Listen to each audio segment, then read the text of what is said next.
Je pense que si on a un certain scepticisme à exprimer, il porte sur la conférence elle-même et non pas sur la réalité du changement climatique. Tout le monde peut le constater. Quand on se promène le long des littoraux, on voit la mer qui monte, elle a monté de 20 cm en un siècle. Il n'a jamais fait aussi chaud en moyenne depuis 800 000 ans. Donc, le climato-scepticisme pouvait s'expliquer il y a 20 ans, quand on ne savait pas comment se combiner la grande quantité de facteurs qui contribuent à l'évolution du climat. Mais maintenant, le jugement est clair. Oui, la planète est en train de se réchauffer.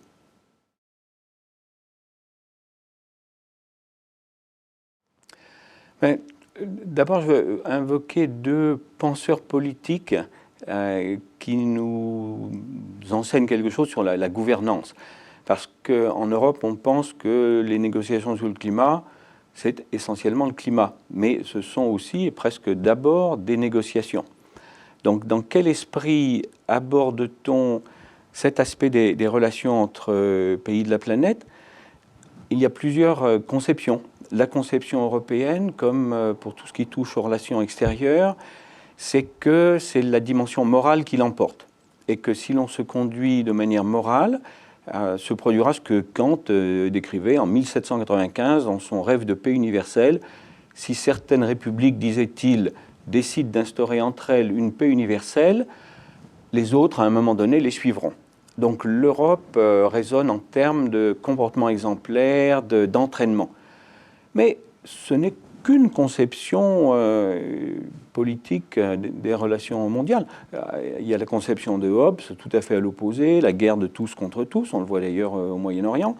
Mais il y a, de manière plus simple et beaucoup plus classique, Machiavel, qui nous dit, dans une négociation, je gagne tout ce que je peux gagner, je donne le moins possible et je prends le plus possible. Et la fin justifie les moyens. Donc, pour moi, l'Europe aborde ces négociations comme un acteur kantien dans un monde qui, lui, est machiavélien. Et ce n'est pas un vilain mot. Et les Chinois sont les chefs de file de cette approche.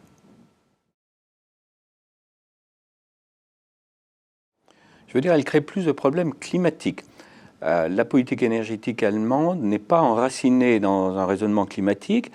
Elle vient d'abord d'un sentiment antinucléaire. Donc ils sortent du nucléaire. Ils sont en train de construire à peu près autant de renouvelables, un petit peu plus qu'ils n'avaient de nucléaire. Mais dans le même temps, ils ont un autre pilier qu'ils continuent à soutenir, qui est celui du charbon, et même de la lignite, qui est cette forme la plus affreuse du charbon, la plus polluante. Et donc l'Allemagne, en réalité, a une politique industrielle et non pas une politique climatique. Premier volet, le plus de renouvelables possible. Et pour cela, ils ont un développement spectaculaire. Mais de l'autre côté aussi, au nom de la sécurité énergétique, au nom maintenant de la réduction de la dépendance vis-à-vis de la Russie, un soutien très fort au charbon et à la lignite. Le résultat, globalement, c'est pratiquement aucun progrès sur le carbone. Un pays qui émet plus de 440 grammes par kilowattheure, alors qu'en France, on est à 70, et un pays qui ne progresse que très modérément dans cette direction. Les Allemands eux-mêmes en conviennent. Sigmar Gabriel, qui est le vice-chancelier, a écrit au Premier ministre suédois en octobre 2014 que l'entreprise suédoise Vattenfall ne devait pas sortir du charbon et de la lignite, car, disait le vice-chancelier, l'Allemagne ne peut pas se permettre de sortir à la fois du nucléaire et du charbon. Donc l'Allemagne est un pays éminent, avec des politiques qui sont en général bien conçues, mais là, il se trouve qu'ils n'ont pas de véritable objectif climatique.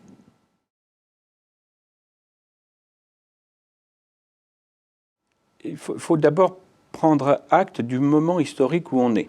C'est la 21e.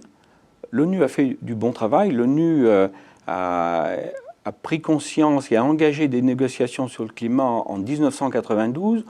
Or, on ne mesure correctement la température de la Terre que depuis 1979.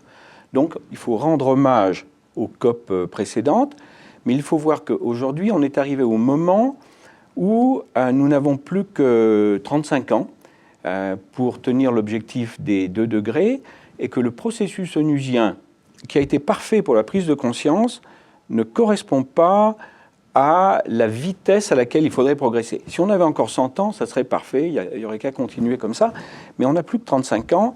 La façon dont on réunit les contributions nationales, on appelle contributions déterminées indépendamment, et INDCs en anglais, et sans interférence extérieure. Donc les pays mettent sur la table un certain nombre de choses, l'addition est très très loin de l'objectif recherché. Donc pour moi, une good COP, ça serait une COP où on acterait que voilà, on a fait tout ce qu'on pouvait du côté onusien, mais il faut maintenant passer à une autre dimension qui, elle, impliquera moins de pays sur des sujets beaucoup plus pointus, tout particulièrement la Chine et le charbon.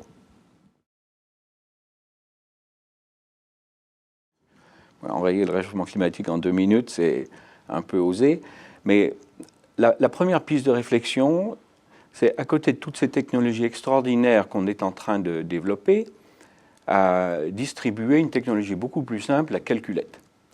Et pour chaque initiative, calculer réellement l'impact climatique. Alors, je montre dans ma note pour Fondapol que le facteur 4 français, qui représente un effort extraordinaire, diviser nos émissions par 4, ce facteur 4, vous regardez de combien ça va limiter les émissions de gaz à effet de serre entre maintenant et 2050, et vous voyez que ça vaut 0,12 ppm, 0,12 parties par million de gaz à effet de serre dans l'air. Or, il y en a déjà 400, et on est en route vers 500. Donc, il faut que les Français sortent de ce raisonnement moralisateur, de ce raisonnement qui est un raisonnement d'éthique individuelle, très bien que je respecte tout à fait, mais le facteur 4 français, soyons honnêtes, ça ne vaut pas grand-chose. Et la différence avec un facteur 2 qui serait bien moins coûteuse, elle se compte entre 4 et 8 jours de retard de réchauffement.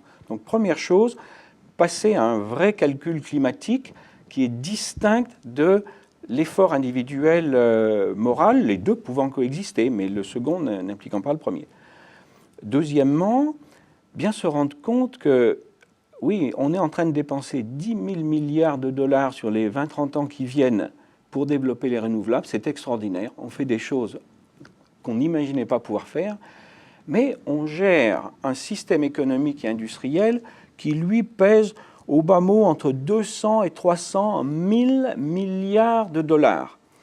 Donc, en gros, pour être honnête, avec 1 trillion de dollars aujourd'hui, on n'achète plus grand-chose en matière d'énergie. Donc, on va passer, avec ces dépenses extraordinaires, on va passer de 14% renouvelables dans le mix global à 19%. C'est bien, mais il faut s'occuper des 80 qui restent. Et il faut arrêter de dire les hydrocarbures c'est mauvais, il n'y a que les renouvelables qui comptent. De toute façon, ça va être 80 de notre énergie. Donc sur ces 80 d'énergie, il faut regarder que par exemple de passer du charbon au gaz, ça ferait baisser de 60% les émissions européennes. Ça a bien plus d'impact que les renouvelables ne peuvent en avoir aujourd'hui. Le problème, c'est que les gens raisonnent en termes moraux, le bien, le mal, et donc les hydrocarbures, c'est le mal. Passer au gaz par rapport au charbon, c'est rester dans le mal. Oui, mais si en jouant à la marge sur différentes formes d'hydrocarbures, on réduit beaucoup plus les émissions qu'on peut le faire avec ce qu'on arrive à grands frais à faire de renouvelables, c'est très important. Et puis dernière chose, nous, Européens, on est complètement statiques. On a une population qui ne bouge plus. Quand on fait 0,5% de croissance, on crie voilà, à la victoire. Mais l'Éthiopie, aujourd'hui, qui aura bientôt 200 millions d'habitants, elle fait une croissance entre 7 et 11%. La Chine se plaint parce qu'elle ne fait plus que 7% de croissance. Le monde explose autour de nous. Et donc, l'idée qu'on puisse rendre compatible le développement et le climat simplement en mettant des renouvelables, c'est une idée arithmétiquement fausse. Donc il va falloir réfléchir à des pistes de direction à plus long terme. Et pour moi, le succès de la COP21, ça serait d'amorcer, sans préjugés, d'amorcer ce passage à la seconde phase, où il va falloir remettre en cause un certain nombre de tabous, qui sont des tabous confortables, parce qu'ils sont à la fois moraux, et puis correspondent maintenant à un certain nombre de lobbies bien en place. Mais voilà, ce qu'on fait, c'est très bien, mais c'est très loin d'être suffisant, et donc il y a des remises en cause bien plus profondes à aborder.